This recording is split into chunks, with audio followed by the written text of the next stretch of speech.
और चलिए अब सीधा रुख कर रहे हैं दिल्ली का, जहां इस वक्त सदन में प्रधानमंत्री नरेंद्र मोदी धन्यवाद प्रस्ताव पर अपना संबोधन दे रहे हैं। राष्ट्रपति जी के अभिभाषण पर अपने विचार व्यक्त किए हैं। मैं विशेष करके जो पहली बार सांसद बनकर के हमारे बीच आए हैं और उनमें से कुछ आदरणीय साथियों ने अपने जो विचार व्यक्त किए, संसद के सभी नियमों का पालन करते हुए किए। उनका व्यवहार ऐसा था जैसे एक अनुभवी सांसद का होता है और इसलिए प्रथम बार आने के बावजूद भी उन्होंने सदन की गरिमा को बढ़ाया है और उन्होंने अपने विचारों से इस डिबेट को और अधिक मूल्यवान बनाया है। आदरणीय सभापति जी,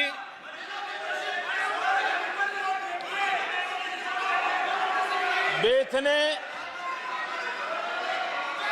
एक सफल चुनाव अभियान को पार करते हुए विश्व को दिखा दिया है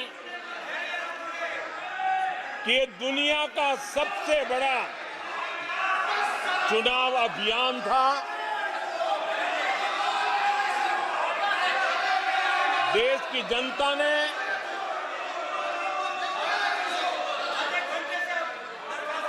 दुनिया के सबसे बड़े चुनाव अभियान में जनता ने हमें चुना है और आदरणीय सभापति जी, मैं कुछ लोगों की पीड़ा समझ सकता हूं कि लगातार झूठ चलाने के बावजूद भी उनका घोर पराजय हुआ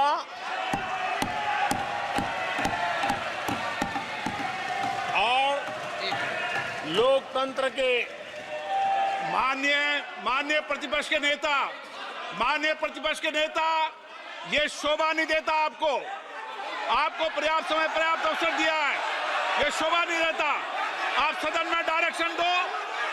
माननीय नेता जब बोल रहे हो, जब खड़े हो, ये शोभा नहीं देता आपके लिए।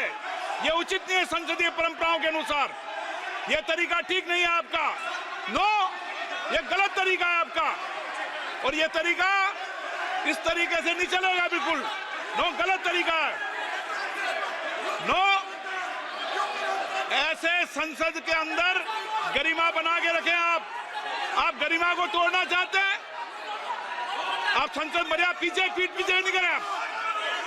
आपको गरिमा नहीं, सदन की डायरेक्शन देते आप बेल में आने के लिए लोगों को। ये प्रतिपक्ष के नेता है आप। नो, गलत तरीका आपका। माननीय प्रधानमंत्री जी,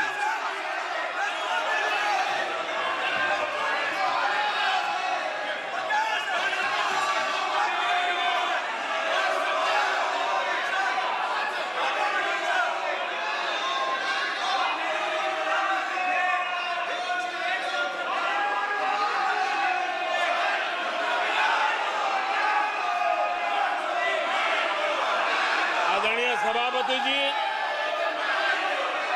एक विश्व का सबसे बड़ा चुनाव अभियान और उसमें भारत की जनता ने हमें तीसरी बार देश की सेवा करने का मौका दिया है। ये अपने आप में लोकतांत्रिक विश्व के लिए बहुत ही महत्वपूर्ण घटना है, बहुत ही गौरवपूर्ण घटना है। आदरणीय सभापति जी, हमें हर कसौटी पर कसने के बाद देश की जनता ने ये जनादेश दिया है।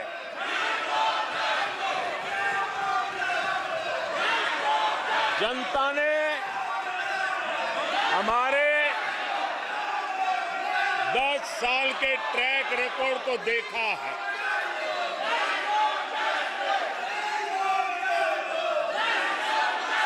जनता ने देखा है कि गरीबों के कल्याण के लिए हमने जिस समर्पण भाव से जन सेवा ही प्रभु सेवा इस मंत्र को चरितार्थ करते हुए हमने जो कार्य किया है, उसके कारण 10 साल में 25 करोड़ गरीब गरीबी से बाहर निकले। देश की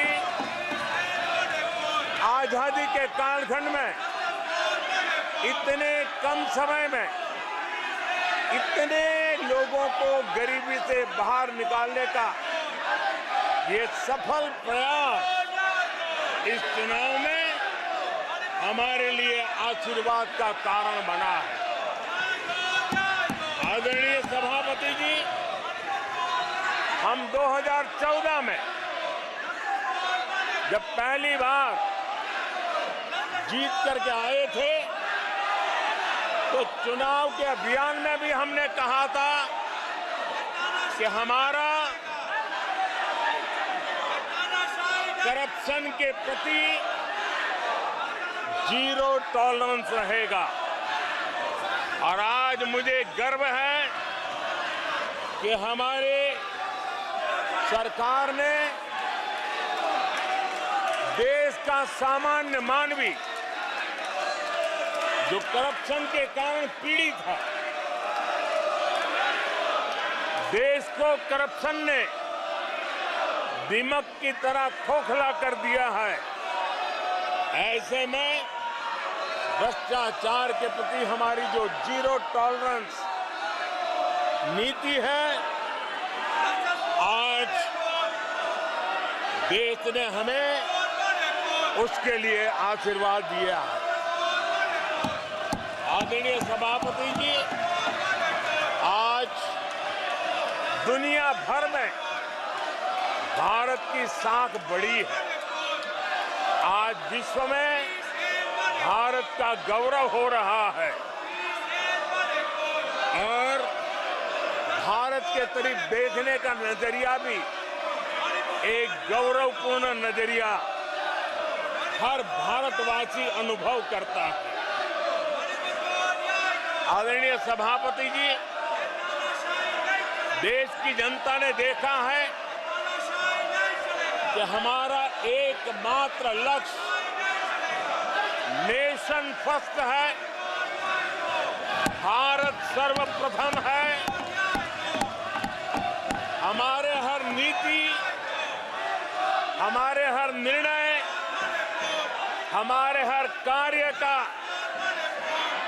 एक ही तराजू रहा है कि भारत प्रथम, और भारत की इस प्रथम की भावना के साथ देश में जो आवश्यक रिफॉर्म थे, उस रिफॉर्म को भी हमने लगातार जारी रखा है। 10 वर्ष में हमारी सरकार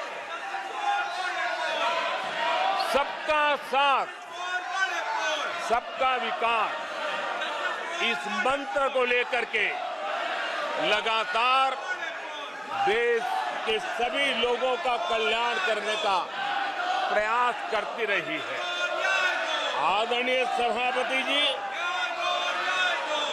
हम उस सिद्धांतों को समर्पित है जिसमें भारत के संविधान के स्पिरिट के अनुसार सर्वपंथ संभाव उस विचार को सर्वोपरि रखते हुए हमने देश की सेवा करने का प्रयास किया। आदरणीय सभापति जी, इस देश ने लंबे अरसे तक तुष्टीकरण की राजनीति भी देखी। इस देश ने लंबे अरसे तक तुष्टीकरण का गवर्नेंस का मॉडल भी देखा। देश ने पहली बार सेक्युलरिज्म का एक पूरा हमने जो प्रयास किया और वो हमने तुष्टीकरण नहीं, संतुष्टीकरण और संतुष्टीकरण के विचार को लेकर के हम चले हैं। और जब हम संतुष्टीकरण की बात करते हैं तो इसका मतलब है कि हर योजना का सैचुरेशन गवर्नेंस की आखिरी व्यक्ति तक पहुंचने की हमारी जो संकल्पना है, इसको परिपूर्ण करना। और जब हम सैचुरेशन के सिद्धांत को लेकर चलते हैं, तब सैचुरेशन सच्चे अर्थ में सामाजिक न्याय होता है। सैचुरेशन सच्चे अर्थ में सेक्युलरिज्म होता है। और उसी को देश की जनता ने हमें तीसरी बार बिठा करके मोहर लगा दी है। आदरणीय सभापति जी, अपीजमेंट ने इस देश को तबाह करके रखा है और इसलिए हमने justice to all, appeasement to none, इस सिद्धांत को लेकर के हम चले हैं। आदरणीय सभापति जी, 10 साल के हमारे कार्य को देखने परखने के बाद भारत की जनता ने हमारा समर्थन किया है। आदरणीय सभापति जी, हमें फिर एक बार 140 करोड़ देशवासियों की सेवा करने का मौका मिला है। आदरणीय सभापति जी, इस चुनाव ने इस बात को सिद्ध किया है कि भारत की जनता कितनी परिपक्व है। भारत की जनता कितने विवेकपूर्ण रूप से और कितने उच्च आदर्शों को लेकर के अपने विवेक का सद्बुद्धि से उपयोग करती है। और उसी का नतीजा है कि आज तीसरी बार हम आपके सामने, देश की जनता के सामने नम्रता पूर्वक सेवा करने के लिए उपस्थित हुए हैं। आदरणीय सभापति जी, देश की जनता ने हमारी नीतियों को देखा है, हमारी नियत, हमारी निष्ठा, उस पर देश की जनता ने भरोसा किया है।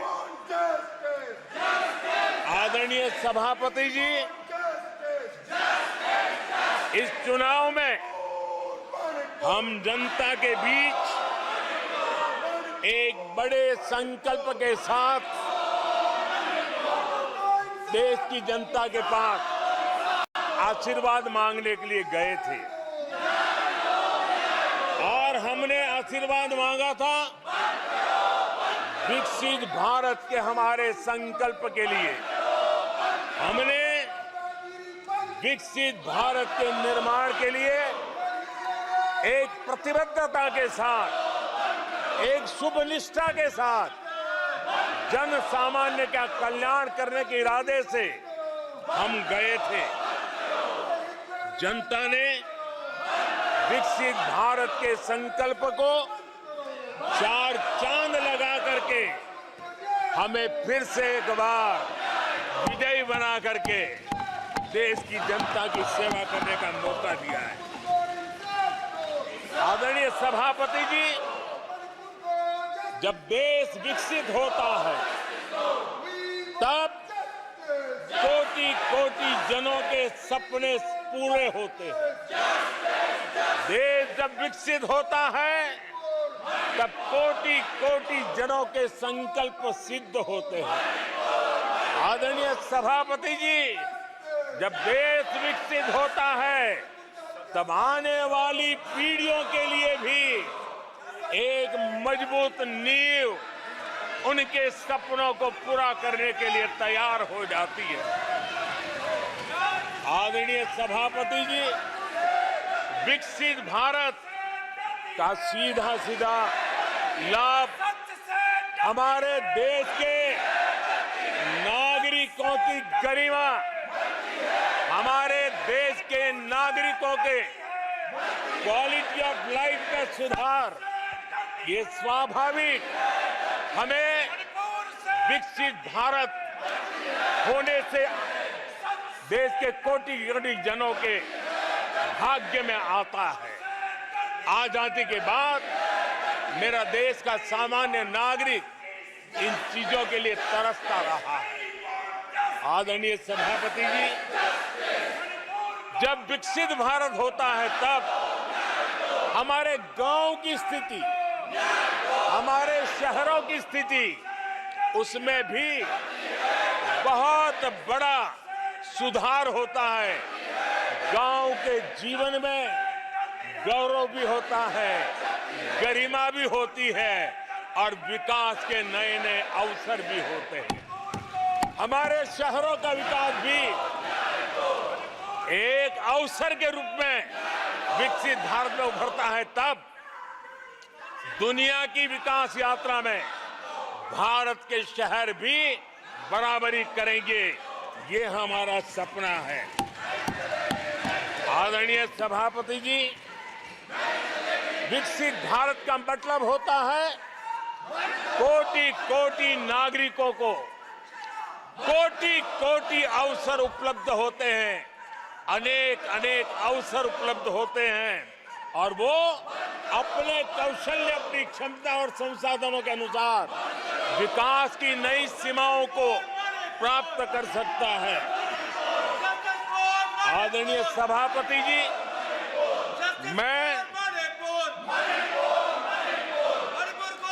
आदरणीय सभापति जी,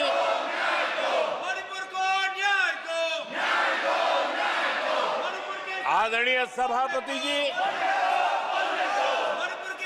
मैं आज आपके माध्यम से देशवासियों को विश्वास दिलाता हूं,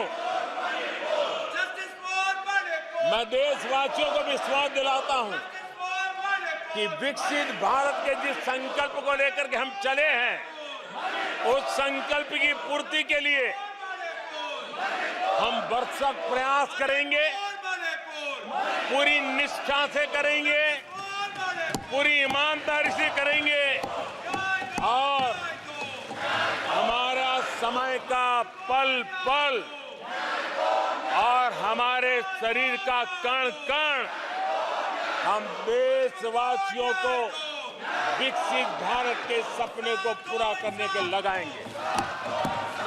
हमने देश की जनता को कहा था 24/7 फॉर 2047। आज मैं इस सदन में ही दोहराता हूं कि हम उस काम को अवश्य पूरा करेंगे। आदरणीय सभापति जी, 2014 के उन दिनों को याद कीजिए। उन 2014 के उन दिनों को याद करेंगे तो हमारे ध्यान में आएगा कि हमारे देश के लोगों ने उनका आत्मविश्वास खो चुका था, देश निराशा की गर्त में डूब चुका था। ऐसे समय 2014 के पहले देश ने जो सबसे बड़ा नुकसान भुगता था, जो सबसे बड़ी अमानत खोई थी, वो था देशवासियों का आत्मविश्वास। और जब विश्वास और आत्मविश्वास खो जाता है, तब उस व्यक्ति को, उस समाज को, देश को खड़ा होना मुश्किल हो जाता है। और उस समय सामान्य मानवी के मुंह से यही निकलता था कि वो इस देश का कुछ हो नहीं सकता। उस समय हर जगह पे ये 7 शब्द सुनाई देते थे, इस देश का कुछ नहीं हो सकता। यही शब्द 2014 के पहले सुनाई देते थे। भारतीयों की हताशा के इन 7 शब्द एक प्रकार से पहचान बन गए थे। उस समय आए दिन अखबार खोलते थे तो घोटालों की खबरें ही पढ़ने को मिलती थी और सैकड़ों करोड़ के घोटाले, रोज नए घोटाले, घोटालों से स्पर्धा, ये घोटालेबाज लोगों के घोटाले, इसी का एक कालखंड था।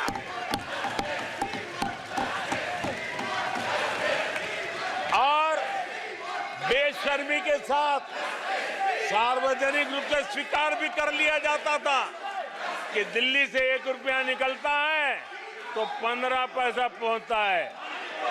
1 रुपये में 85 पैसे का घोटाला। इस घोटालों की दुनिया ने देश को निराशा की गर्त में डुबो दिया था। पॉलिसी पैरालिसिस था, फ्रेजाइल 5 में पहुंच चुके थे। भाई भतीजावाद इतना फैला हुआ था कि जिसके लिए सामान्य नौजवान तो आशा छोड़ चुका था कि अगर कोई सिफारिश करने वाला नहीं है तो जिंदगी अटक जाएगी। ये स्थिति पैदा हुई थी। गरीब को घर लेना हो, हजारों रुपए की रिश्वत देनी पड़ती थी। आदरणीय सभापति जी, अरे गैस के कनेक्शन के लिए मेंबर पार्लियामेंट के यहाँ, सांसदों के यहाँ अच्छों को चक्कर काटने पड़ते थे और वो भी बिना कट के लिए गैस के कनेक्शन नहीं मिलते थे। आदरणीय सभापति जी, मुफ्त राशन भी पता नहीं कब बाजार में दुकान पे बोर्ड लटक जाए, हक का राशन नहीं मिलता था, उसके लिए भी रिश्वत देनी पड़ती थी। और हमारे ज्यादातर भारतीय भाई बहन इतने निराश हो चुके थे कि वो अपने भाग्य को दोष दे करके, अपने नसीब को दोष दे करके जिंदगी काटने के लिए मजबूर हो जाते थे। आदरणीय सभापति जी, वो एक वक्त था 2014 के पहले जब वो 7 शब्द हिंदुस्तान के जनमन में स्थिर हो चुके थे। निराशा की गर्त में डूबा हुआ समाज था। तब देश की जनता ने हमें सेवा करने के लिए चुना और वो पल देश के परिवर्तित युग का प्रारंभ हो चुका था। और 10 साल में मैं कहूंगा मेरी सरकार की अनेक सफलताएं हैं, अनेक सिद्धियां हैं, लेकिन एक सिद्धि जिसने हर सिद्धियों में भी जोर भर दिया, ताकत भर दी, वो थी देश निराशा की गर्त में से निकल करके आशा और विश्वास के साथ खड़ा हो गया। देश में आत्मविश्वास बुलंदी पर पहुंचा और उसके कारण वो सब वक्त का जो शब्द थे देश की युवा पीढ़ी की डिक्शनरी से निकलने लगे। धीरे धीरे देश के मन में स्थिर हो गया। जो 2014 से पहले कहते थे कुछ नहीं हो सकता, वो कहने लगे अब इस देश में सब कुछ हो सकता है, इस देश में सब कुछ संभव है। ये विश्वास जताने का काम किया हमने। जब हमने सबसे पहले तेज 5G रोल आउट हमने दिखाया, आज देश कहने लगा तीव्र गति से 5G का रोल आउट होना। देश गौरव से कहने लगा भारत कुछ भी कर सकता है। आदरणीय सभापति जी, वो एक जमाना था जब कोयले घोटाले में बड़ों के हाथ काले हो चुके थे। आज कोयले का सर्वाधिक उत्पाद, सर्वाधिक प्रोडक्शन, आज कोल प्रोडक्शन के विक्रम हुए हैं और इसी के कारण देश अब कहने लगा है अब भारत कुछ भी कर सकता है। आदरणीय सभापति जी, वो एक समय था 2014 के पहले जब फोन बैंकिंग करके बड़े बड़े बैंक घोटाले किए जा रहे थे। अपनी पर्सनल प्रॉपर्टी की तरह बैंक का खजाना लूट लिया गया था। आदरणीय सभापति जी, 2014 के बाद नीतियों में परिवर्तन, निर्णयों में गति, निष्ठा, प्रामाणिकता की और उसी का परिणाम है दुनिया की अच्छी बैंकों में आज भारत की बैंकों का स्थान बन गया। आज भारत की बैंक सर्वाधिक मुनाफा करने वाली बैंक बन गई और लोगों की सेवा करने के लिए। आदरणीय सभापति जी, 2014 के पहले वो भी एक वक्त था कि जब आतंकी आकर के जी चाहे वहां, जब चाहे वहां हमला कर सकते थे। 2014 के बाद स्थिति ये बनी कि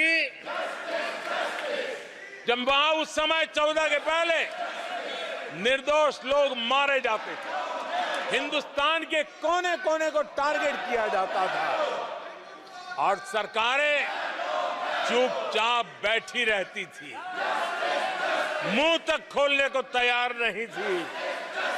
आज 2014 के बाद का हिंदुस्तान घर में घुसकर मारता है, सर्जिकल स्ट्राइक करता है, एयर स्ट्राइक करता है और आतंकवाद के आकाओं को भी सबक सिखाने का सामर्थ्य दिखा दिया है।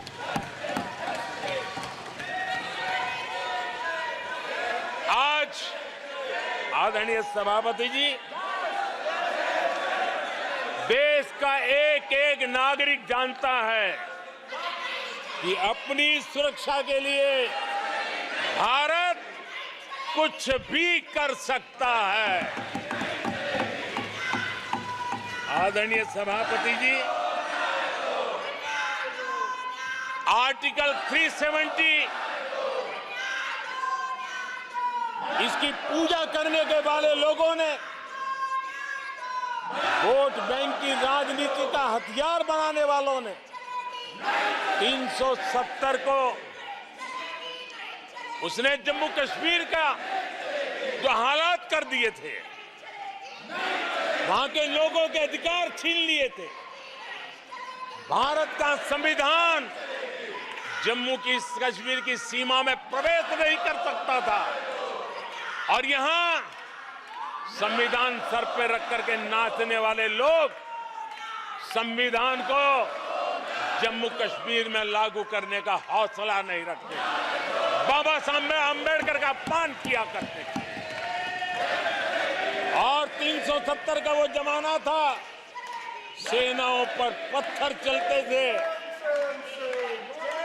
और लोग निराशा में डूब करके कहते थे अब तो जम्मू कश्मीर में कोई हो नहीं सकता है। आज आर्टिकल 370 की दीवार गिरी, पत्थरबाजी बंद है, लोकतंत्र मजबूत है और लोग बढ़ चढ़ करके भारत के संविधान में भरोसा करते हुए, भारत के तिरंगे झंडे पर भरोसा करते हुए, भारत के लोकतंत्र में भरोसा करते हुए बढ़ चढ़ करके मतदान करने के लिए आगे आ रहे हैं। ये साफ साफ दिखाई देता है। आदरणीय सभापति जी, 140 करोड़ देशवासियों में ये विश्वास पैदा होना,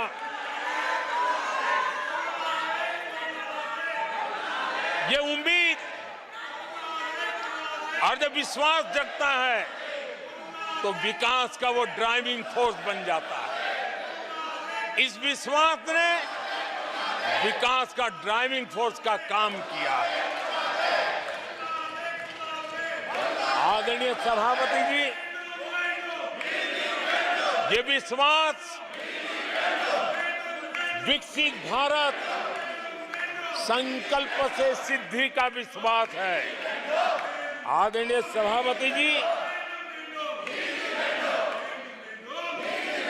जब आजादी का जंग चल रहा था और जो भाव देश में था, जो जोश था, उत्साह था, उमंग था, जो विश्वास था कि आजादी लेके रहेंगे, आज देश के कोटि कोटि जनों में वो विश्वास पैदा हुआ है, जिस विश्वास के कारण आज विकसित भारत होना एक प्रकार से उसकी मजबूत नींव इस चुनाव में शिलान्यास हो चुका है।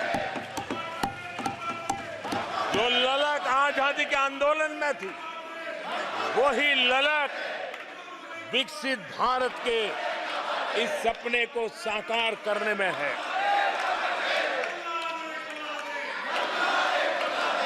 आदरणीय सभापति जी,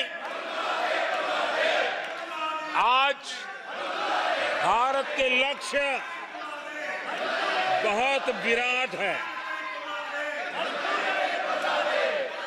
और आज भारत को एक ऐसी स्थिति पे 10 साल में पहुंचा है कि हमें खुद से ही स्पर्धा करनी है, हमें ही अपने पुराने रिकॉर्ड तोड़ने हैं और नेक्स्ट लेवल पर हमें हमारी विकास की यात्रा को ले जाना है। 10 वर्षों में भारत विकास की जिस ऊंचाई पर पहुंचा है, वो हमारी प्रतिस्पर्धा का एक मार्ग बन चुका है, एक बेंचमार्क बन चुका है। पिछले 10 साल में हमने जो स्पीड पकड़ी है, अब हमारा मुकाबला उसी स्पीड को और ज्यादा स्पीड में ले जाने का है और मेरा विश्वास है देश की इच्छा को हम उसी गति से पूरा करेंगे। आदरणीय सभापति जी, हम हर सफलता को, हर सेक्टर को नेक्स्ट लेवल तक ले जाएंगे। आदरणीय सभापति जी, 10 सालों में भारत की इकोनॉमी को 10 साल के अल्पकाल में हम 10 नंबर से इकोनॉमी को 5 नंबर पे ले गए हैं। अब हम नेक्स्ट लेवल पर जाने के लिए जिस गति से निकले हैं, अब हम देश की इकोनॉमी को नंबर 3 पर ले जाएंगे। आदरणीय सभापति जी, 10 सालों में हमने भारत को मोबाइल फोन का बड़ा मैन्युफैक्चरर बना दिया। भारत को मोबाइल फोन का बड़ा एक्सपोर्टर बना दिया। अब यही काम इस हमारे टेन्योर में सेमीकंडक्टर और अन्य सेक्टर्स में हम करने जा रहे हैं। दुनिया के महत्वपूर्ण कामों में जो चिप्स काम में आएगी, वो चिप्स मेरे भारत की मिट्टी में तैयार हुई होगी। मेरे भारत के नौजवानों की बुद्धि का परिणाम होगा, मेरे भारत के नौजवानों के परिश्रम का परिणाम होगा। ये विश्वास हमारे भीतर है। आदरणीय सभापति जी, हम आधुनिक भारत की तरफ भी जाएंगे। हम विकास की नई ऊंचाइयों को, लेकिन हमारी जड़ें जमीन से जुड़ी रहेगी। हमारे पैर देश के जनसामान्य की जिंदगी से जुड़े रहेंगे और हम 4 करोड़ गरीबों के घर बना चुके हैं। आने वाले इस टेन्योर में तेज गति से 3 करोड़ और घर बना करके इस देश में किसी को भी घर के बिना रहना ना पड़े, ये हम देखेंगे। आदरणीय सभापति जी, 10 साल में विमेन सेल्फ हेल्प ग्रुप में हमने देश की कोटि-कोटि बहनों को एंटरप्रेन्योर के क्षेत्र में एक बहुत सफलतापूर्वक हमने आगे बढ़े हैं। अब हमने उसको नेक्स्ट लेवल पे ले जाने वाले हैं। अब हमारे विमेन सेल्फ हेल्प ग्रुप में जो बहनें काम कर रही हैं, उनकी आर्थिक गतिविधि इतनी बढ़ाना चाहते हैं, उसका इतना विस्तार करना चाहते हैं कि हम बहुत कम समय में 3 करोड़ ऐसी बहनों को लखपति दीदी बनाने का संकल्प लेकर के चलने वाले हैं। आदरणीय सभापति जी, मैंने पहले भी कहा है, आज मैं फिर से दोहराऊं, हमारी तीसरी टर्म में इसका मतलब है हम 3 गुना स्पीड से काम करेंगे। हमारी तीसरी टर्म का मतलब है हम 3 गुना शक्ति लगाएंगे। हमारी तीसरी टर्म का मतलब है हम देशवासियों को 3 गुना परिणाम ला करके देंगे।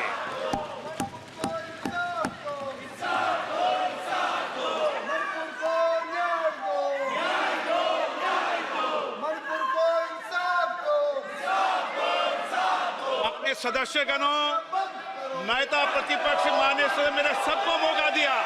आपने 90 मिनट बोला, ये संसद में तरीका ठीक नहीं है। मैं आग्रह करूंगा, आप इस तरीके से संसद की मर्यादाओं को बनाए, उचित नहीं है। आप जाइए बेंच में से, बैठिए। आपको पर्याप्त समय, पर्याप्त अवसर दिया। आपको 90 मिनट बोलने दिया और समय पूरा दिया। आपकी सभी सदस्यों को बोलने का अवसर दिया, लेकिन आप जब सदन के नेता बोलते हैं, जिस तरीके का व्यवहार करते हैं, ये संसदीय परंपराओं के अनुरूप नहीं है। और ये इतनी बड़ी पार्टी जो लेकर आप चल रहे हो, उसकी परंपराओं के अनुरूप भी नहीं है। ये 5 साल ऐसे चलने वाला नहीं है। माननीय प्रधानमंत्री जी। आदरणीय सभापति जी,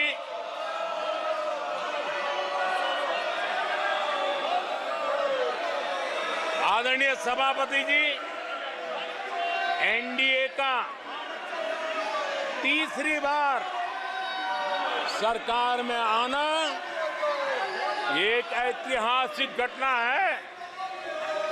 आजादी के बाद ये सौभाग्य दूसरी बार इस देश में आया है और 60 साल के बाद आया।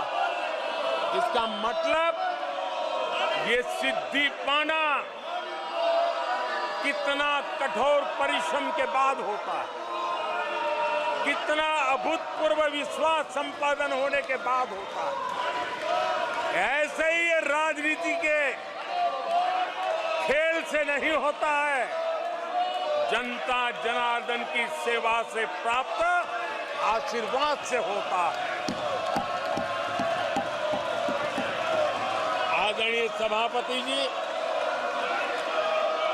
जनता ने हमें स्थिरता और निरंतरता इसके लिए जनादेश दिया है। लोकसभा चुनाव के साथ ही आदरणीय सभापति जी, लोगों की नजर से चीजें जरा ओझल हो गई। लोकसभा के चुनाव के साथ साथ हमारे देश में 4 राज्यों के बीच चुनाव हुए और आदरणीय सभापति जी, इन चारों ही राज्यों में एनडीए ने अभूतपूर्व सफलता प्राप्त की है। अभूतपूर्व सफलता प्राप्त। हमने शानदार विजय प्राप्त की है। महाप्रभु जगन्नाथ जी की धरती उड़ीसा ने हमें भरपूर आशीर्वाद दिया है।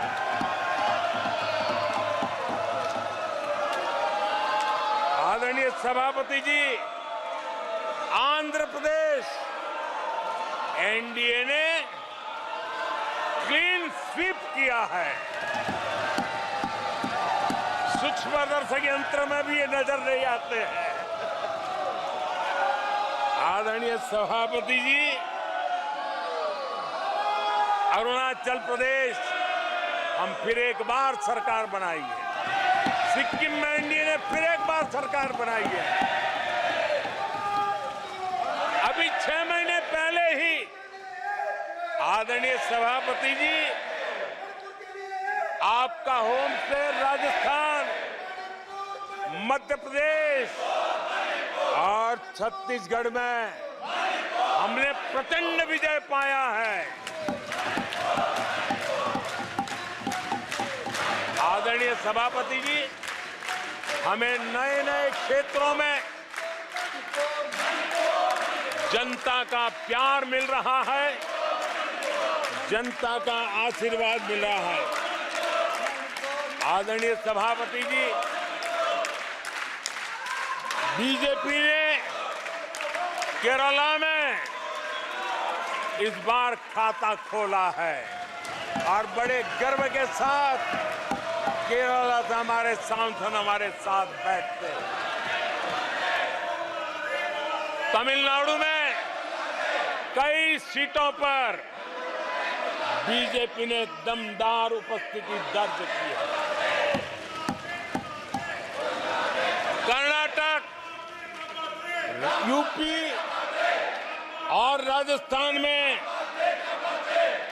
पिछली बार की तुलना में बीजेपी का वोट परसेंट बढ़ा है। आने वाले समय में 3 राज्यों में चुनाव है।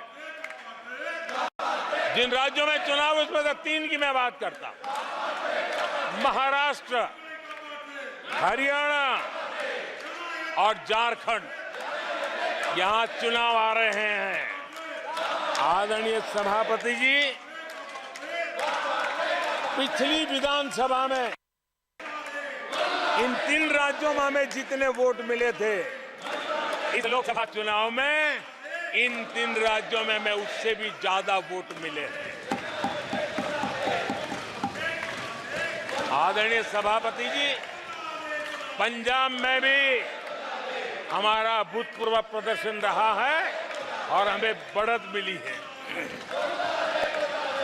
जनता जनार्दन का भरपूर आशीर्वाद हमारे साथ है।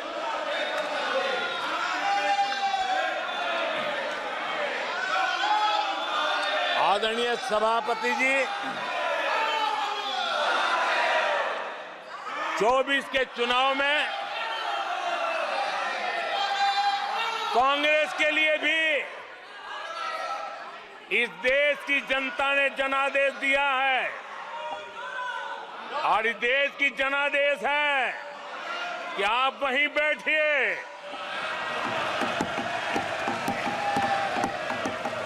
विपक्ष में ही बैठो और तर्क खत्म हो जाए तो चीखते रहो, चिल्लाते रहो।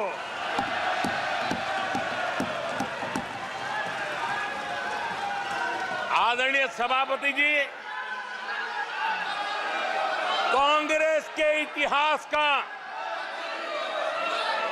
ये पहला मौका है जब लगातार तीन बार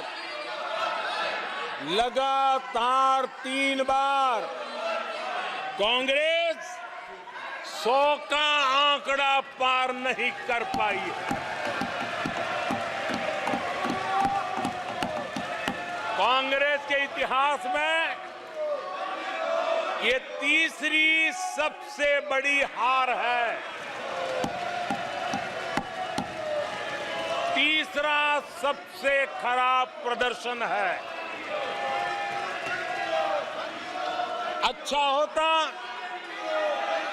कांग्रेस अपनी हार स्वीकार करती, जनता जनार्दन के आदेश को सर आंखों पर चढ़ाती, आत्ममंथन करती, लेकिन ये तो कुछ शीर्षासन करने में लगे हुए हैं।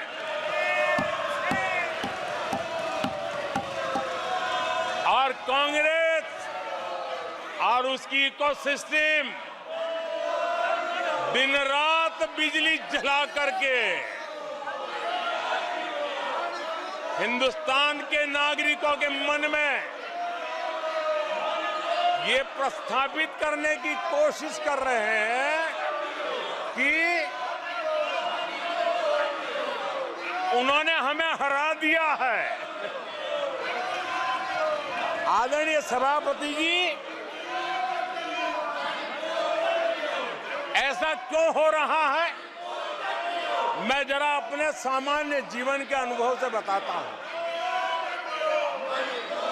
कोई छोटा बच्चा साइकिल लेके निकला है और अगर वो बच्चा गिर जाता है, साइकिल से लुढ़क जाता है, रोने लगता है, तो कोई बड़ा व्यक्ति आकर के उसके पास पहुंच जाता है और उसको कहता है, देखो चींटी मर गई, देखो चिड़िया उड़ गई, अरे देखो तुम तो बहुत बढ़िया साइकिल चलाते हो, अरे तुम तो गिरे नहीं हो। ऐसा करके उसका जरा मन ठीक करने के लिए प्रयास करते हैं, उसका ध्यान भटका करके उस बच्चे का मन बहला देते हैं। तो आजकल बच्चे का मन बहलाने का काम चल रहा है।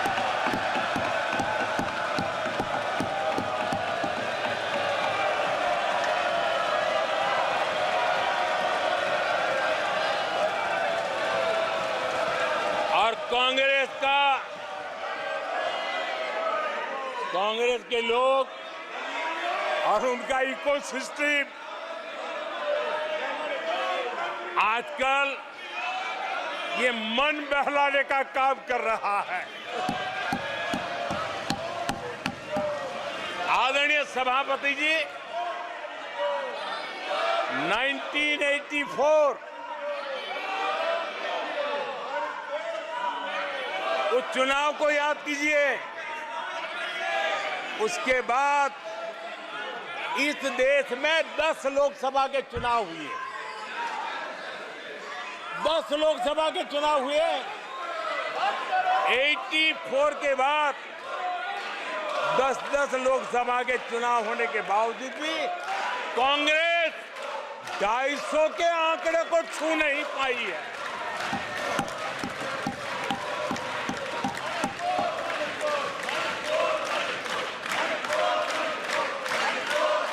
इस बार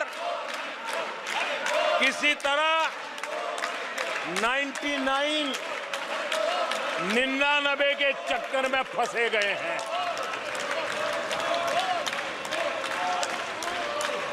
आदरणीय सभापति जी, मुझे एक किस्सा याद आता है।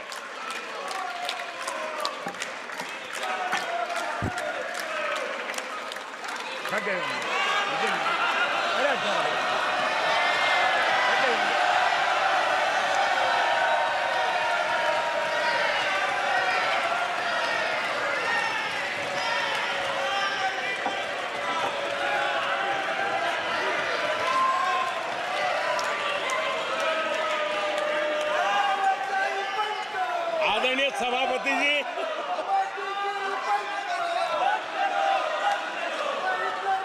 मुझे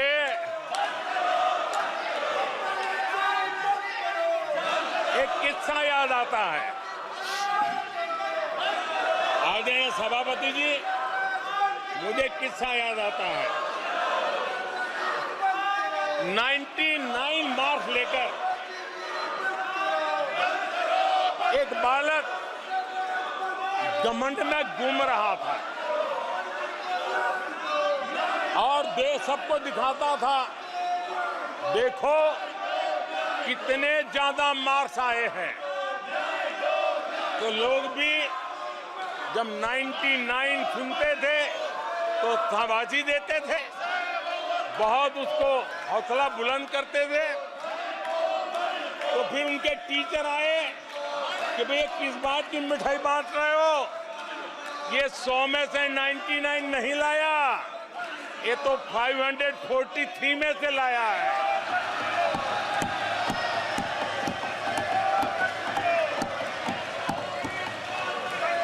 अब उस बालक बुद्धि को कौन समझाए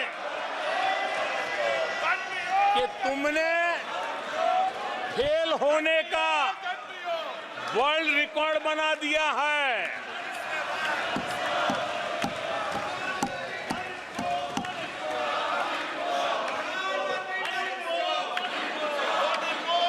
कांग्रेस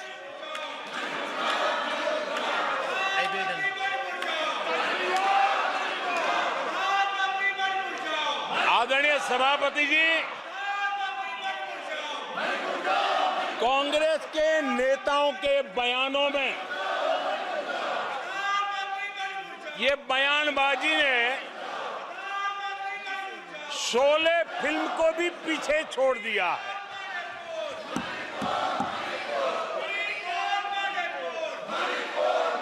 आप सबको शोले फिल्म की वो मौसी जी याद होगी।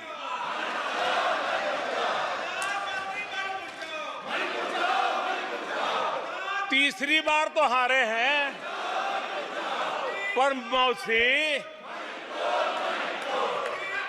ये बात तो सही है, तीसरी बारी तो हारे हैं, पर मौसी मोरल विक्ट्री तो है ना। आदरणीय सभापति जी, 13 राज्यों में 0 सीटें आई हैं। अरे मौसी, 13 राज्यों में 0 सीटें आई हैं, पर हीरो तो है ना।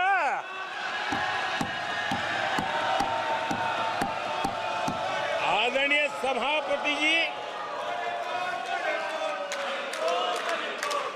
अरे पार्टी की लुटिया तो दुबई है। अरे मौसी, पार्टी अभी भी सांसें तो ले रही है।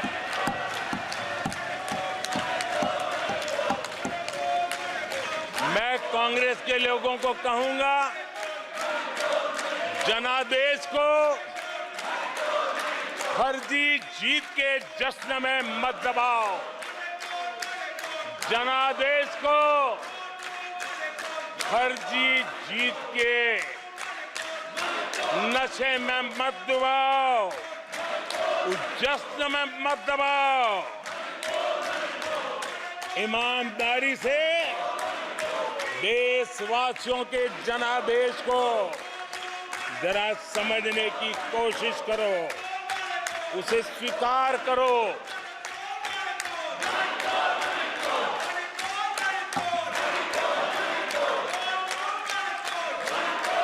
आदरणीय सभापति जी, मुझे नहीं पता कि कांग्रेस के जो साथी दल है उन्होंने इस चुनाव का विश्लेषण किया है कि नहीं किया है। ये चुनाव इन साथियों के लिए भी एक संदेश है। आदरणीय सभापति जी, अब कांग्रेस पार्टी 2024 से एक परजीवी कांग्रेस पार्टी के रूप से जानी जाएगी। 2024 से जो कांग्रेस है वो परजीवी कांग्रेस है,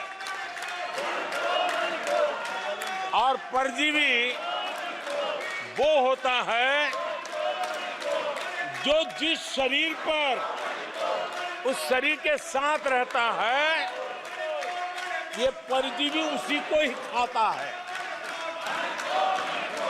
कांग्रेस भी जिस पार्टी के साथ गठबंधन करती है उसी के वोट खा जाती है, और अपनी सहयोगी पार्टी की कीमत पर वो फलती फूलती है। और इसलिए कांग्रेस परजीवी कांग्रेस बन चुकी है। मैं जब परजीवी कह रहा हूं तो तथ्यों के आधार पर कह रहा हूं। आदरणीय सभापति जी, मैं कुछ आंकड़े आपके माध्यम से सदन को और इस सदन के माध्यम से देश के सामने रखना चाहता हूं।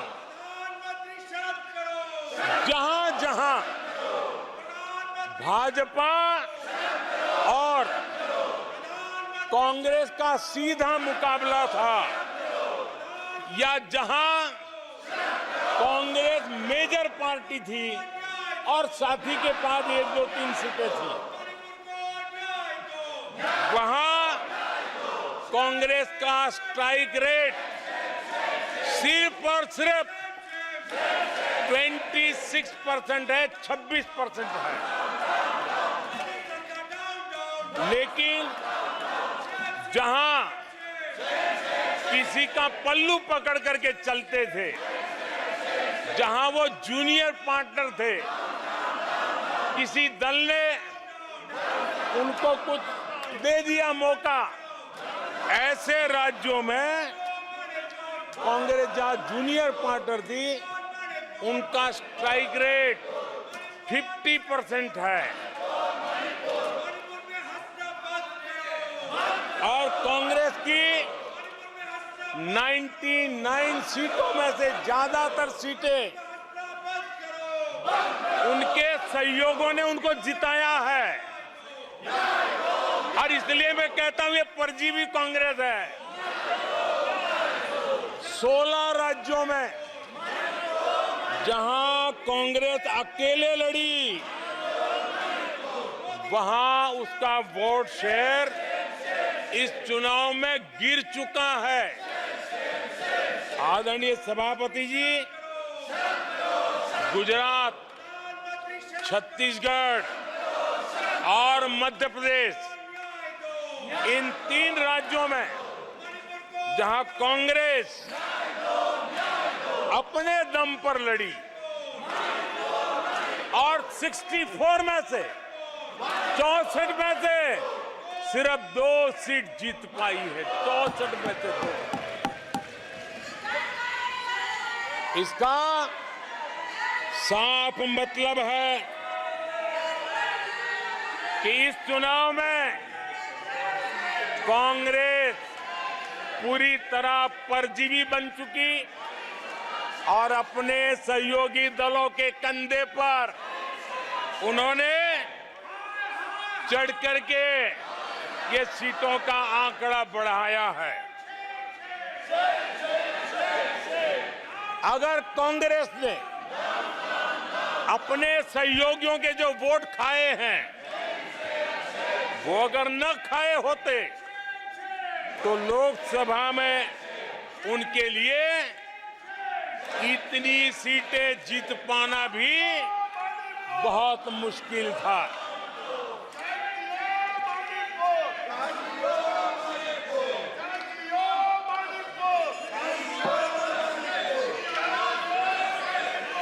आदरणीय सभापति जी,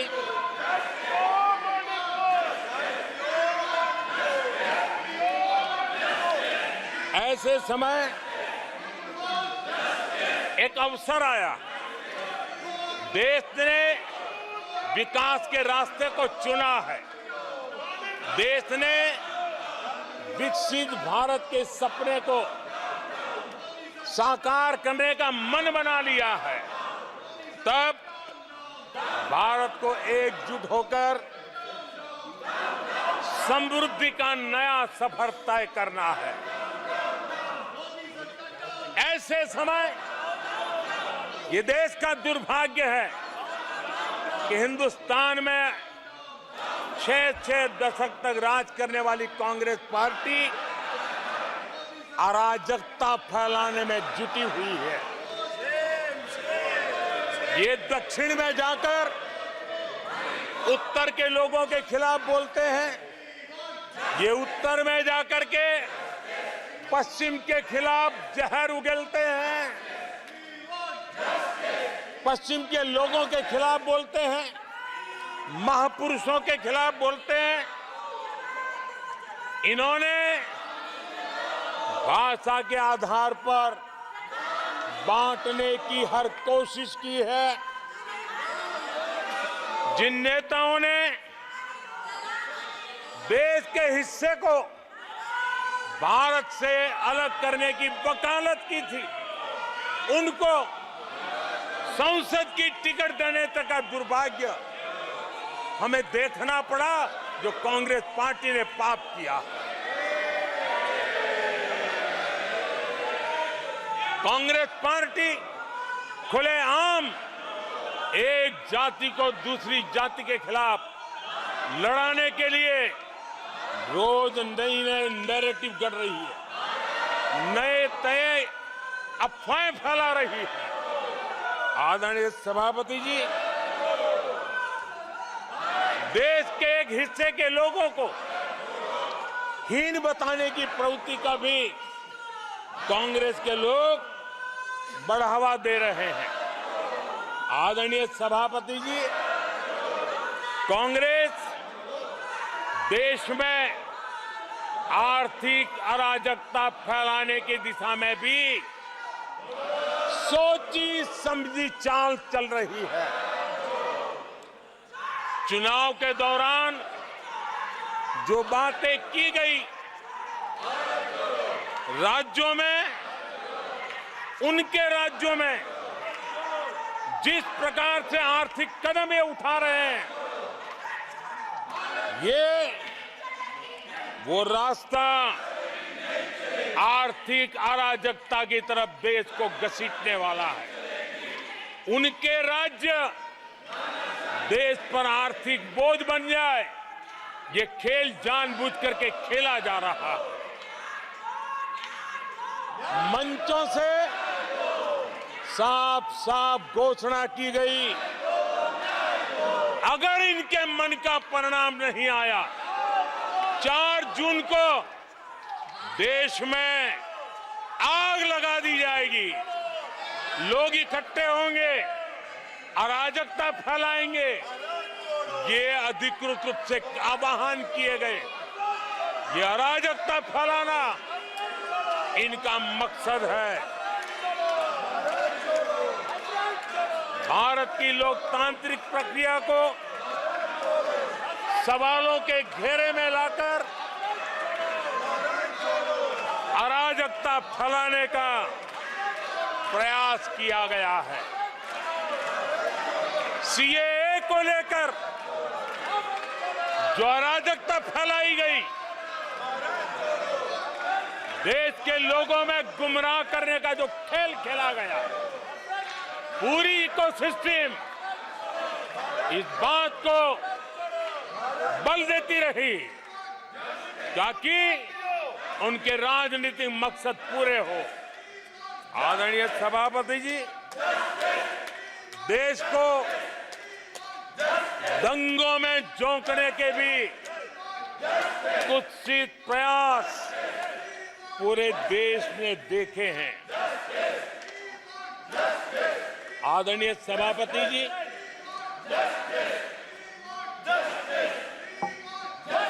आजकल सिंपैथी गेन करने का एक नई ड्रामेबाजी शुरू की गई है, नया खेल खेला जा रहा है। मैं एक किस्सा सुनाता हूं। एक बच्चा स्कूल से आया और जोर जोर से रोने लगा और उसकी मां भी डर गई, क्या हो गया, बहुत रोने लगा और फिर कहने लगा, मां मुझे आज स्कूल में मारा गया, आज स्कूल में मुझे उसने मारा, आज स्कूल में मुझे इसने मारा, और जोरों जोरों से रोने लगा। मां परेशान हो गई। उसने उसे पूछा कि बेटा बात क्या थी, लेकिन वो बता नहीं रहा था, बस रो रहा था, मुझे मारा, मुझे मारा।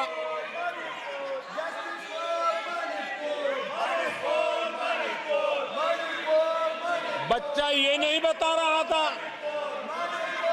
कि आज स्कूल में उस बच्चे ने किसी बच्चे को मां की गाली दी थी। उसने ये नहीं बताया किसी बच्चे की किताबें उसने फाड़ दी थी। उसने ये नहीं बताया कि उसने टीचर को चोर कहा था। उसने ये नहीं बताया कि किसी का टिफिन चुरा करके खा गया था। हमने कल सदन में यही बचकाना हरकत देखी है। कल यहां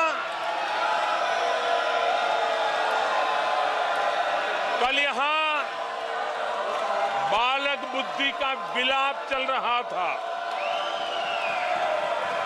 मुझे मारा गया, मुझे इसने मारा, मुझे उसने मारा, मुझे यहां मारा, मुझे वहां मारा, ये चल रहा था। आदरणीय सभापति जी, सिंपैथी हासिल करने के लिए ये नया ड्रामा चलाया गया है, लेकिन देश ये सच्चाई जानते हैं कि ये हजारों करोड़ रुपए उसकी हेराफेरी के मामले में जमानत पर बाहर है।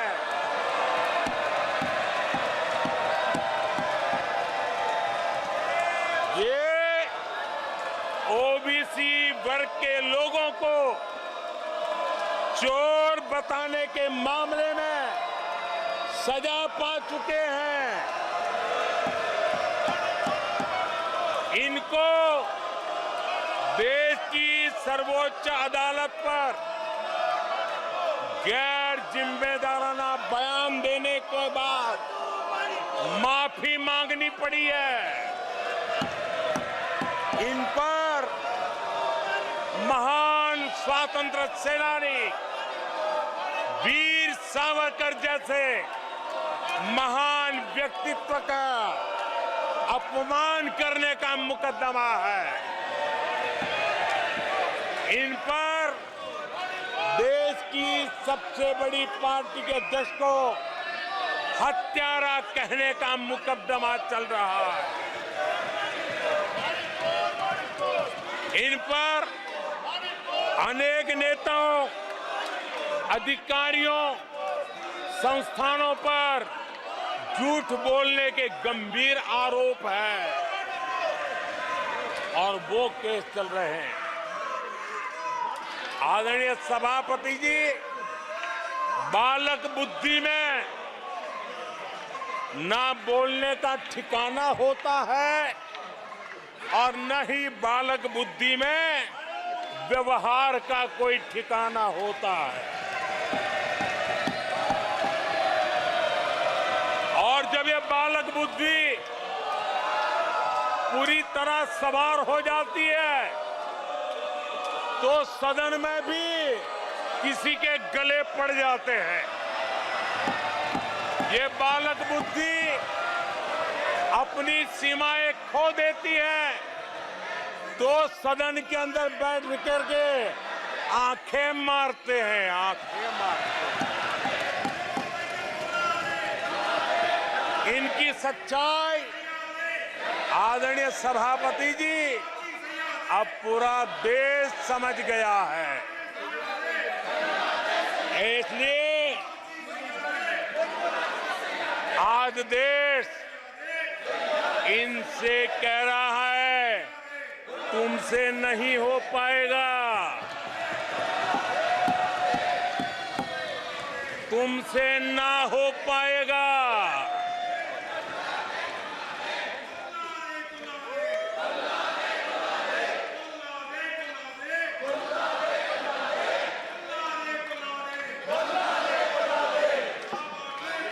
बैठिए माननीय सदस्य प्लीज। ये तरीका आदरणीय अध्यक्ष जी, तुलसीदास जी कह गए हैं, अखिलेश जी, तुलसीदास जी कह गए हैं, जूठई लेना जूठई देना, जूठई भोजन जूठई चबेना। तुलसीदास जी ने कहा है जूठई लेना जूठई देना, जूठई भोजन जूठई चबेना। कांग्रेस ने झूठ को राजनीति का हथियार बनाया। कांग्रेस के मुंह झूठ लग गया है। जैसे वो आदमखोर एनिमल होता है ना, जिसको लहू मुंह पे लग जाता है, वैसे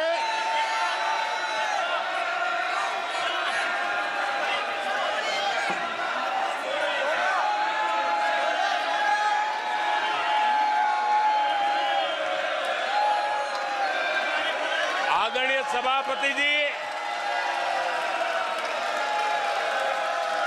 कांग्रेस के मुंह झूठ का खून लग गया है। देश ने कल 1 जुलाई को खटाखट दिवस भी मनाया है।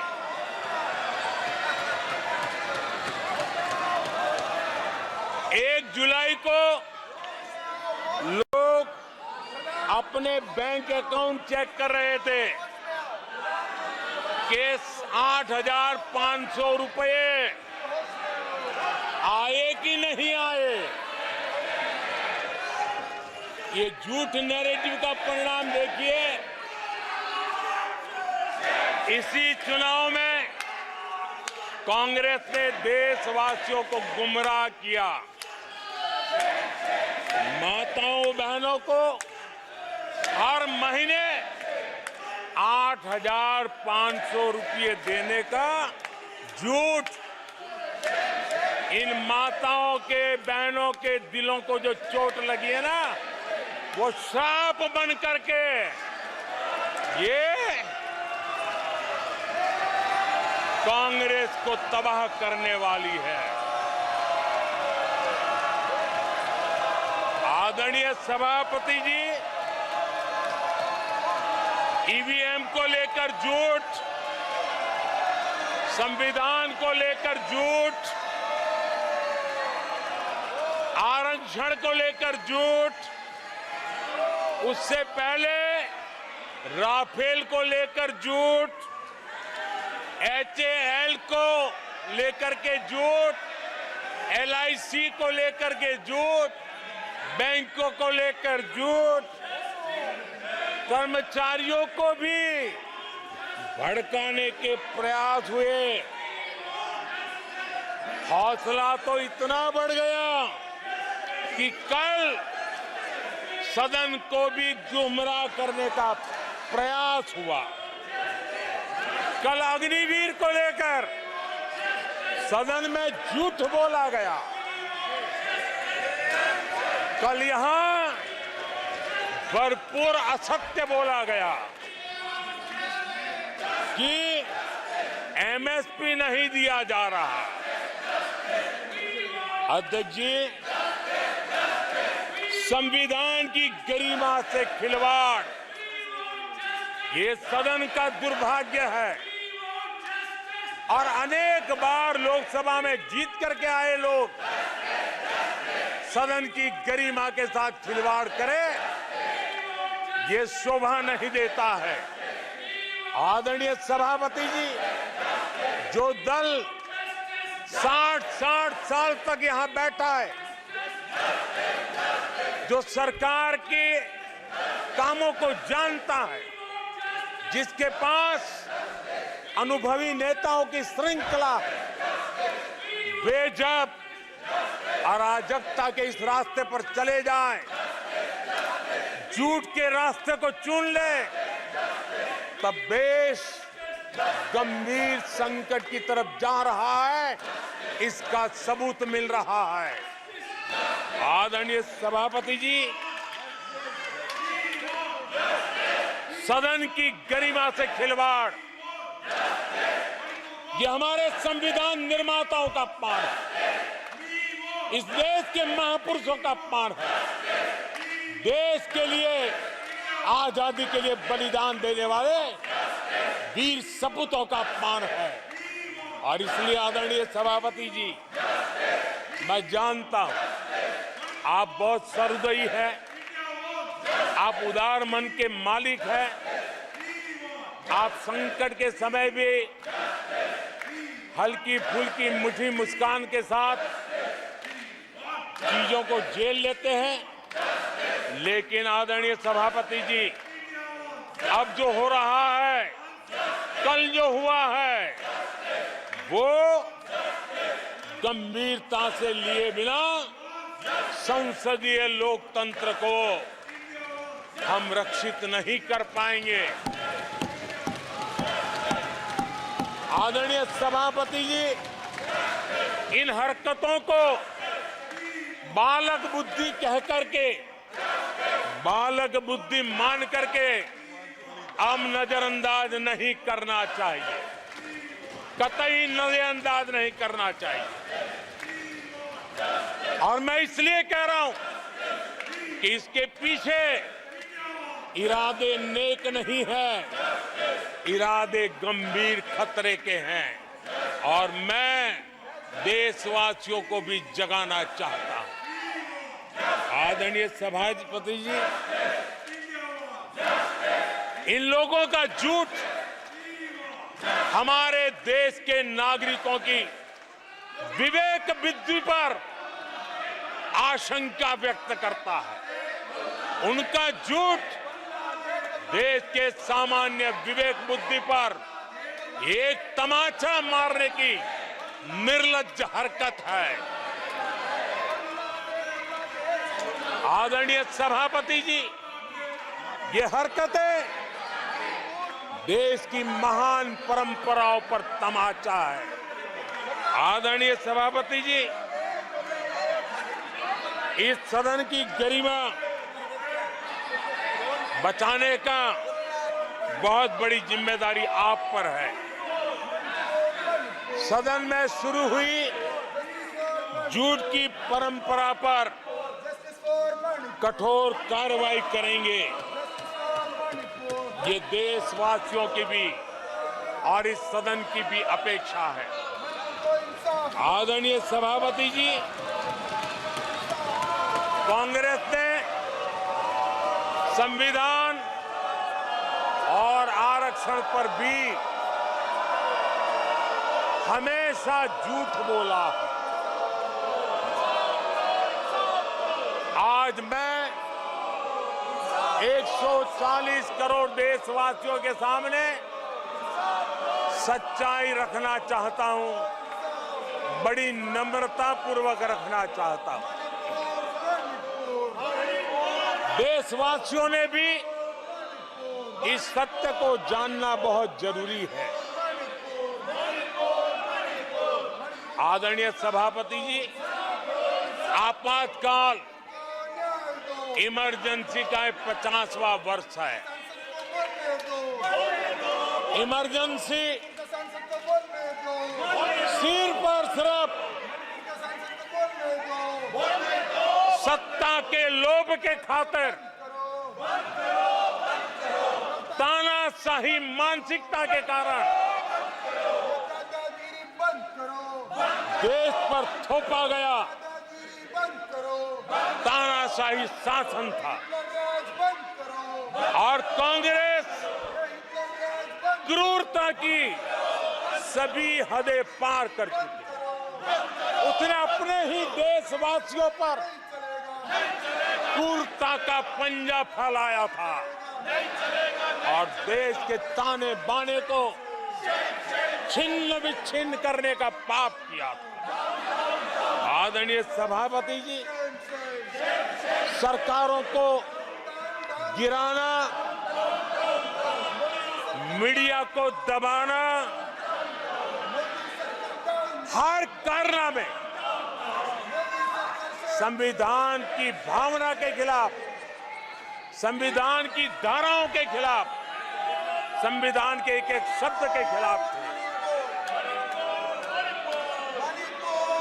ये वो लोग हैं जिन्होंने प्रारंभ से देश के दलितों के साथ, देश के पिछड़ों के साथ घोर अन्याय किया है।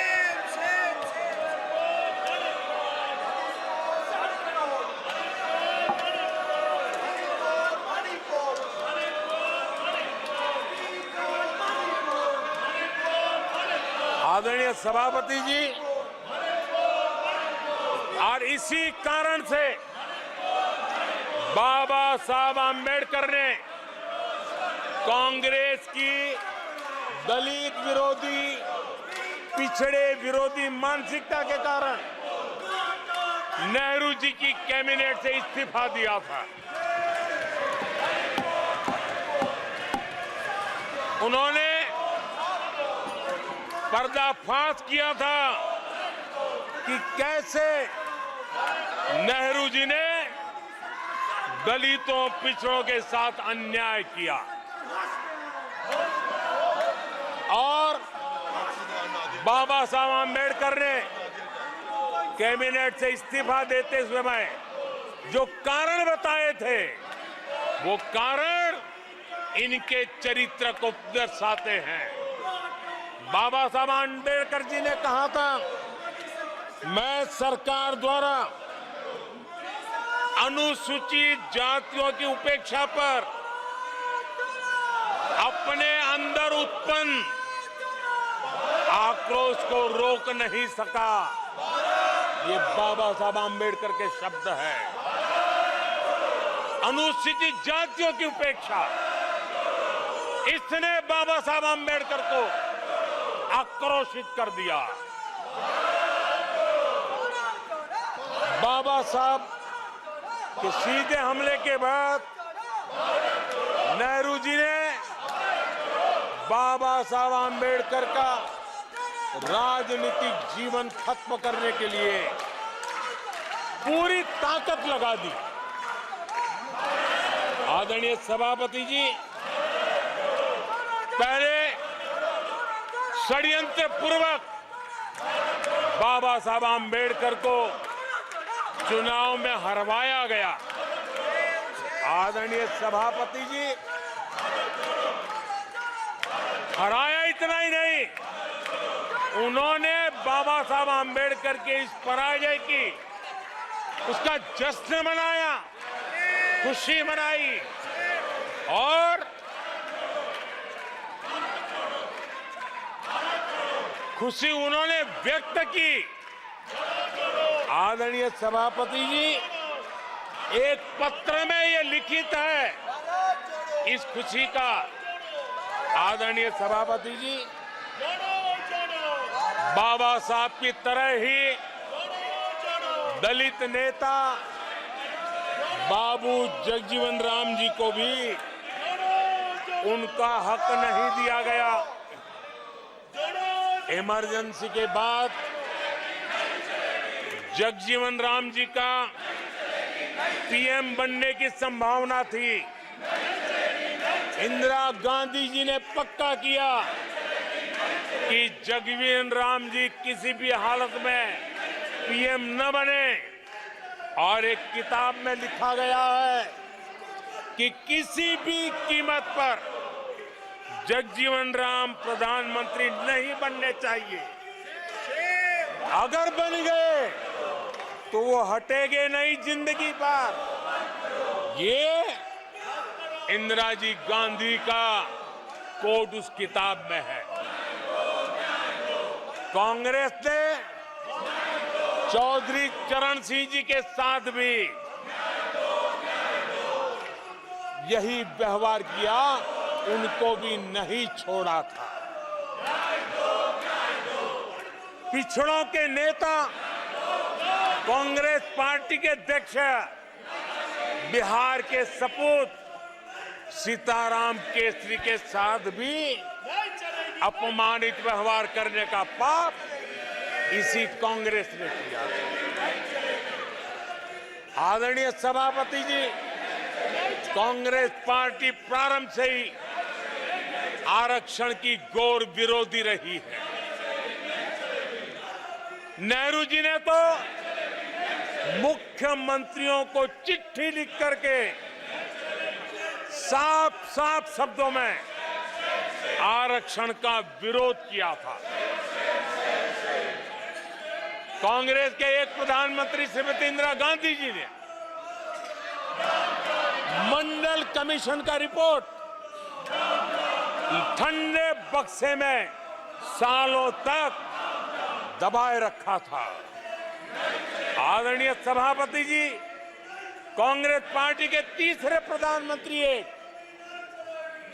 श्रीमान राजीव गांधी, और जब विपक्ष में थे उनका सबसे लंबा भाषण आरक्षण के खिलाफ था।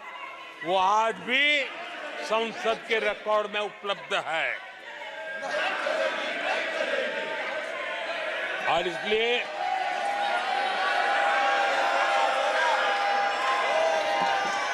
आदरणीय सभापति जी, मैं आज एक गंभीर विषय पर आपका और देशवासियों का ध्यान आकर्षित करना चाहता हूं। कल जो हुआ, इस देश के कोटि कोटि देशवासी आने वाली सदियों तक माफ नहीं करेंगे। आदरणीय सभापति जी, 131 साल पहले, 131 ईयर पहले स्वामी विवेकानंद जी ने शिकागो में कहा था, मुझे गर्व है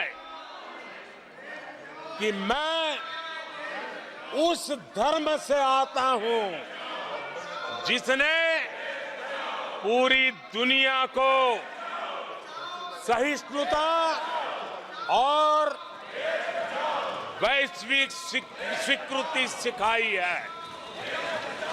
131 साल पहले हिंदू धर्म के लिए विवेकानंद जी ने अमेरिका के शिकागो में दुनिया के दिग्गजों के सामने कहा था।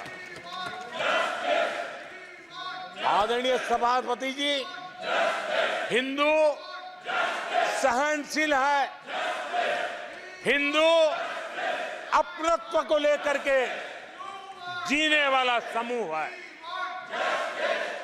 इसी कारण भारत का लोकतंत्र, भारत की इतनी विविधताएं, उसका वैविध्य की विराटता आज उसी के कारण पनपी है और पनप रही है। आदरणीय सभापति जी, गंभीर बात है कि आज हिंदुओं पर झूठा आरोप लगाने की साजिश हो रही है, गंभीर षड्यंत्र हो रहा है।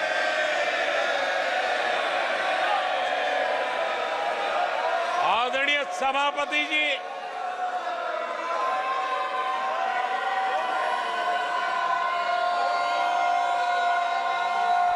आदरणीय सभापति जी,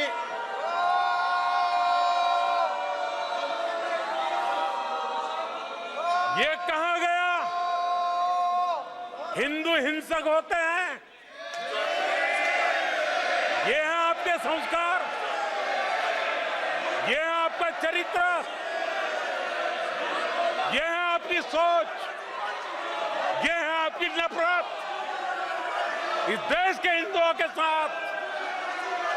ये करने में आदरणीय सभापति जी, ये देश शताब्दियों तक इसे भूलने वाला नहीं है।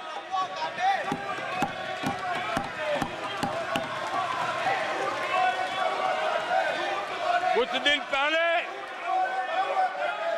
हिंदुओं में जो शक्ति की कल्पना है, उसके विनाश की घोषणा की गई थी। आप किस शक्ति की विनाश की बात करते हैं? ये देश सदियों से शक्ति का उपासक है। ये मेरा बंगाल मां दुर्गा की पूजा करता है, शक्ति की उपासना करता है। ये बंगाल मां काली की उपासना करता है, समर्पित भाव से करता है। आप उस शक्ति के विनाश की बातें करते हो।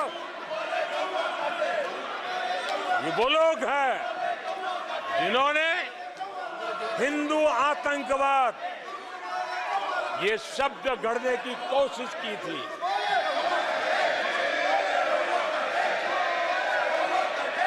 इनके साथी हिंदू धर्म को, उसकी तुलना डेंगू, मलेरिया ऐसे शब्दों से करें और ये लोग तालियां बजाएं, ये देश कभी माफ नहीं करेगा।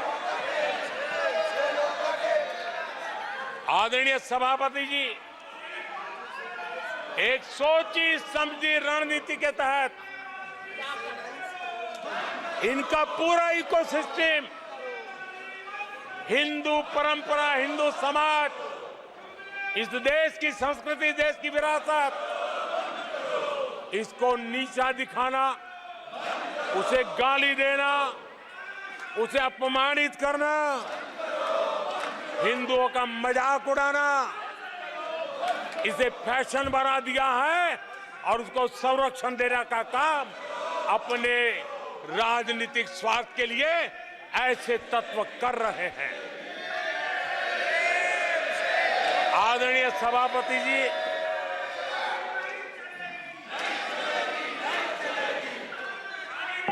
माननीय सदस्य प्लीज। आदरणीय सभापति जी, हम बचपन से सीखते हुए आए हैं, गांव का हो, शहर का हो, गरीब हो, अमीर हो, इस देश का हर बच्चा ये जानता है, ईश्वर का हर रूप, आदरणीय सभापति जी, ईश्वर का हर रूप दर्शन के लिए होता है। ईश्वर का कोई भी रूप निजी स्वार्थ के लिए, प्रदर्शन के लिए नहीं होता है। जिसके दर्शन होते हैं उसके प्रदर्शन नहीं होते हैं। आदरणीय सभापति जी, हमारे देवी देवताओं का अपमान 140 करोड़ देशवासियों के दिलों को गहरी चोट पहुंचा रहा है।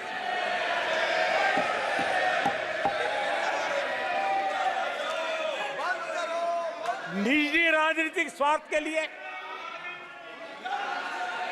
ईश्वर के रूपों का इस प्रकार से खेल, आदरणीय सभापति जी, ये देश कैसे माफ कर सकता है? आदरणीय सभापति जी, सदन के कल के दृश्यों को देख करके अब हिंदू समाज को भी सोचना होगा, क्या ये अपमानजनक बयान संयोग है या कोई प्रयोग की तैयारी है? ये हिंदू समाज को सोचना पड़ेगा। आदरणीय सभापति जी, हमारी सेनाएं देश का अभिमान है। सारे देश को उनके साहस और हमारी सेना की वीरता पर गर्व है। और आज सारा देश देख रहा है, हमारी सेनाएं, हमारा डिफेंस सेक्टर आजादी के बाद इतने सालों में जितना नहीं हुआ, इतने रिफॉर्म हो रहे हैं। हमारी सेना को आधुनिक बनाया जा रहा है। हर चुनौती को हमारी सेना मुंह तोड़ जवाब दे सके, इसलिए युद्ध के सामर्थ्य वाली सेना बनाने के लिए हम भरपूर प्रयास कर रहे हैं, रिफॉर्म कर रहे हैं, कदम उठा रहे हैं, देश की सुरक्षा का मकसद लेकर के। बीते कुछ सालों में बहुत सारी चीजें बदली है। सीडीएस का पद बनने के बाद इंटीग्रेशन और सशक्त हुआ है। आदरणीय सभापति जी, हमारी सशस्त्र सेनाओं के बीच उनके सहयोग से जो लंबे समय से युद्ध शास्त्र के निष्णातों का मत था कि भारत में थिएटर कमांड जरूरी है, आज मैं संतोष के साथ कह सकता हूं कि सीडीएस व्यवस्था बनने के बाद देश में सुरक्षा के लिए जरूरी थिएटर कमांड की दिशा में प्रगति हो रही है। आदरणीय सभापति जी, आत्मनिर्भर भारत, उसमें हमारी सेना को आत्मनिर्भर बनाना, उसकी भी बहुत बड़ी महत्वपूर्ण भूमिका निभाई जा रही है। हमारी देश की सेना युवा होनी चाहिए। सेना दुश्मनों के दांत खट्टे करने के लिए होती है। हमें हमारे युवाओं पर भरोसा होना चाहिए।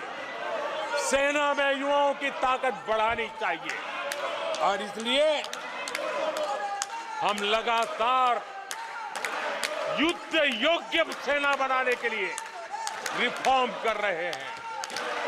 समय पर रिफॉर्म न करने के कारण हमारी सेना का बहुत नुकसान हुआ है, लेकिन ये सार्वजनिक बातें कहने योग्य नहीं होने के कारण मैं मेरे मुंह को ताला लगा करके बैठा हूं। आदरणीय सभापति जी, देश की सुरक्षा एक गंभीर मसला होता है। आदरणीय सभापति जी, ऐसे रिफॉर्म्स का उद्देश्य किसी भी परिस्थिति में, अब युद्ध के रूप बदल रहे हैं,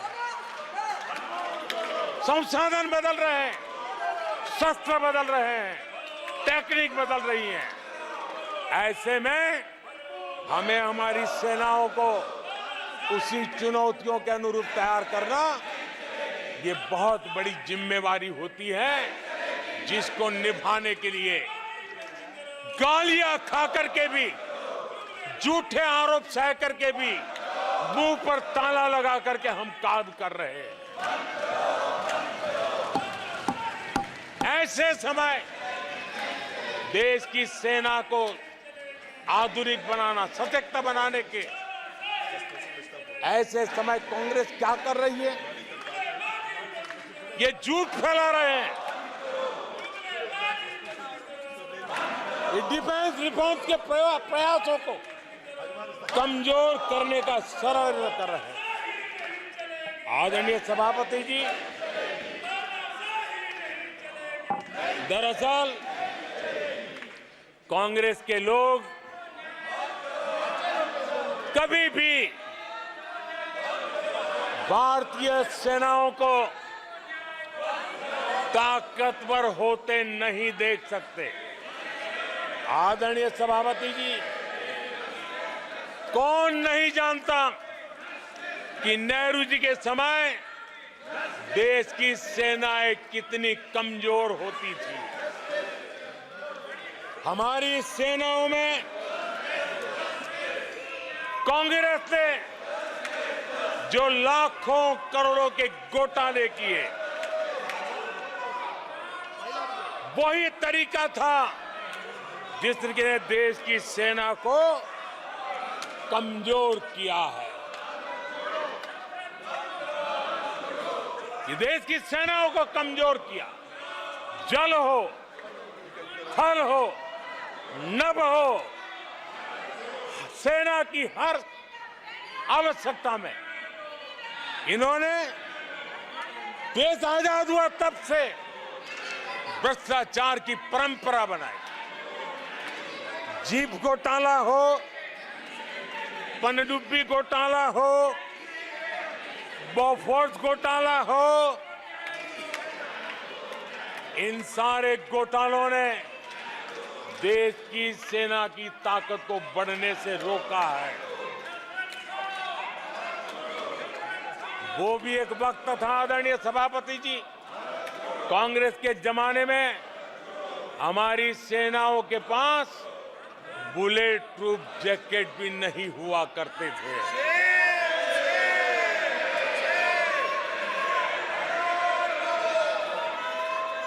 सत्ता में रहते हुए देश की सेना को तो बर्बाद किया ही किया, उसको कमजोर किया ही किया, लेकिन ये कारनामे विपक्ष में जाने के बाद भी चलते रहे।